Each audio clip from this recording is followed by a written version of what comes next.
दोस्तों नमस्कार। दोस्तों आज की वीडियो में आपको हम बताते हैं कि जो हमारा एल&टी कंपनी का जो कंडक्टर आता है वो कैसे काम करता है।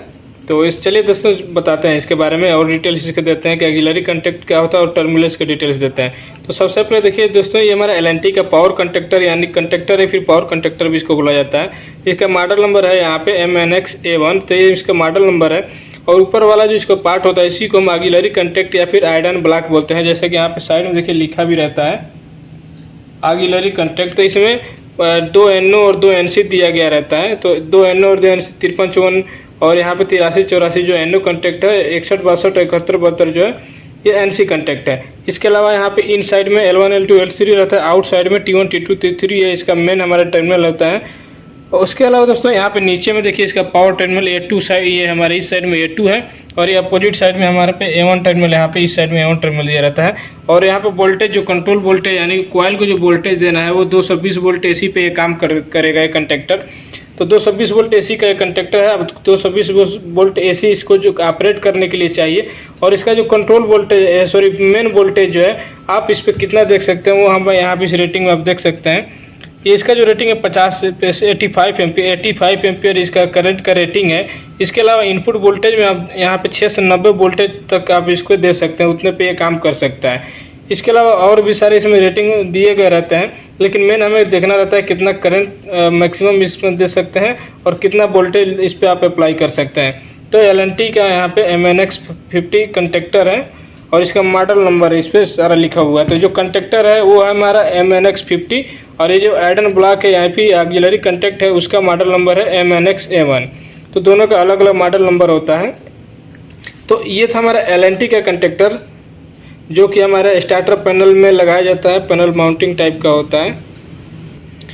तो यहाँ पे देखिए ये जो बोल्ट की जगह दिया गया रहता है, ये पैनल में माउंट करने के लिए बोल्ट का जगह दिया गया रहता है क्योंकि ये पैनल माउंटेड टाइप का है। आप इसको पैनल में माउंटेड, तो ये जो बेसिक जो मोटर स्टार्टर पैनल जो बनाए जाते हैं उनमें यूज करने के लिए दिया गया रहता है। तो जो आयरन ब्लॉक रहता है दोस्तों, इसको कैसे निकालते हैं वो आपको बता देते हैं कि देखिए यहाँ पे एक वाइट कलर का एक लीवर दिया गया रहता है।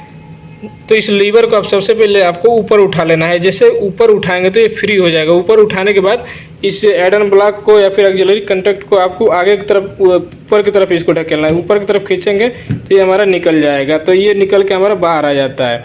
तो इसके अंदर ये दिया हुआ रहता है, ये जो लीवर है ये लीवर आयरन ब्लॉक या फिर ऑक्सिलरी कंडक्ट को फंसाने के लिए दिया गया रहता है ताकि जो कंडक्टर ऑपरेट हो तो अब इसके साथ साथ हमारा ऑक्सिलरी कंडक्ट है ये भी ऑपरेट हो, इसका भी कंडक्ट चेंज हो, इसी के लिए दिया गया रहता है। तो चलिए अभी इसको इंसर्ट कर देते हैं। तो इंसर्ट करने के लिए आपको कुछ नहीं करना है, आपको यहाँ से इसको थोड़ा सा दबाना है। पहले थोड़ा सा इसको इंसर्ट करना है मैच करा के और लास्ट में इसको दबा के अंदर ढकेल देना है। तो इस तरीके से आपको फिर से इसको लगा लेना है। तो ये था हमारा एल&टी कंपनी का कंडक्टर या फिर पावर कंडक्टर MNX-50 और ऑक्सिलरी कंडक्ट MNX-A1। तो ऑक्सिलरी कंडक्ट क्या होता है दोस्तों? ऑक्सिलरी कंडक्ट का मतलब ये होता है कि हम इसमें एक्स्ट्रा अलग से हम कंडक्ट यूज कर देते हैं। NO-NC कंडक्ट हम जैसे NO का ओपन का फीडबैक लेने के लिए या फिर क्लोज का फीडबैक यानी मोटर जो हमारा ऑन का है ऑफ है उसका फीडबैक लेने के लिए जो हम कंडक्ट अलग से यूज कर देते हैं उसी को ऑक्सिलरी कंडक्ट बोला जाता है।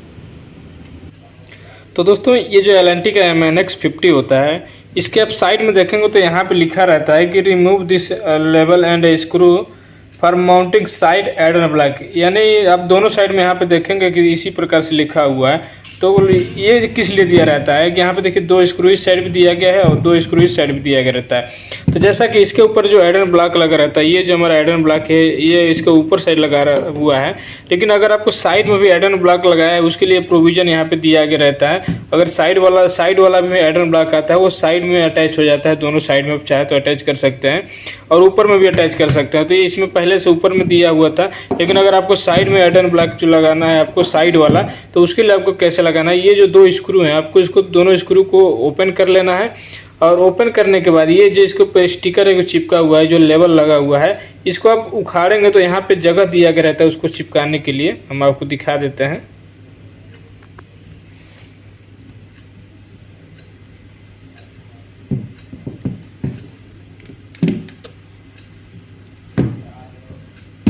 तो देख सकते हैं यहाँ पे जो दिया गया है, ये होल जो दिया गया रहता है इसी में फंस जाता है, जो साइड से आयरन ब्लॉक या फिर ऑक्सिलरी कंडक्ट जो होता है, अगर साइड माउंटेड टाइप का जो रहता है तो इसको यहाँ पे फिटिंग किया जाता है। तो इसके साथ ये जो होल है इसमें फंस जाता है और जैसे मेन कंडक्टर हमारा एनर्जाइज होता है तो उसके साथ जो ऑक्सिलरी कंडक्ट होता है वो भी काम करता है। उसी प्रकार से दूसरे साइड में भी आप चाहे तो कनेक्ट कर सकते हैं।